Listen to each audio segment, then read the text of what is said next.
ভিন রাজ্যে নলকূপ খননের কাজ করতে গিয়ে গাড়ি উল্টে মর্মান্তিক মৃত্যু হলো দুই পরিযায়ী শ্রমিকের। মৃত দুই যুবকের নাম রতন সিং এবং সুনীল সিং। তাদের বাড়ি পুরুলিয়ার বান্দোয়ানপুর থানার পুনাশা গ্রামের টোলা কর্তাতে। দুই পরিযায়ী শ্রমিকের মৃত্যুর খবর গ্রামে পৌঁছাতেই গ্রামে নেমে আসলো শোকের ছায়া।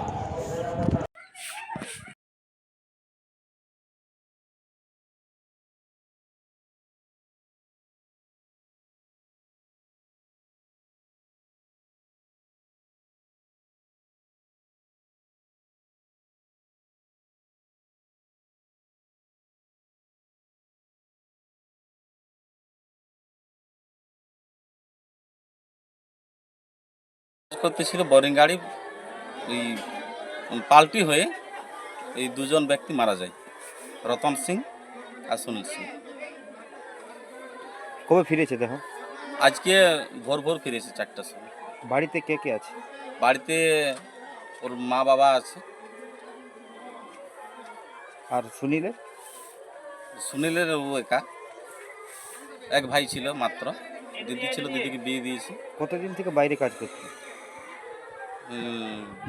যখন থেকে শিবমান হয়েছে 18 বছর বয়স তখন থেকে বাইরে কাজ করছে। এরাই কি মানে পরিবারের ম্যান ইয়া ছিল, এদের রোজগারে সংসার চলছে? এদের রোজি রোজগারে সংসার চলছে। প্রশাসনিক কিছু সাহায্য পেয়েছেন সরকারি?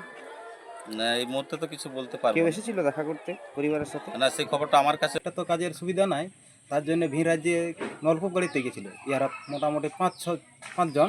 কোন রাজ্যে গেছিল? এটা কর্ণাটক রাজ্যে আচ্ছা। মাসুদি গ্রামে বলে নলকূপ গাড়িতে ছিল। সেখান থেকে গাড়ি কোনো কারণবশত পাল্টি হয়ে যায়। পাল্টি হওয়ার পরে ইয়ারা একটু গুরুতর আহত হয়। সেখান থেকে হসপিটাল নিয়ে যায়।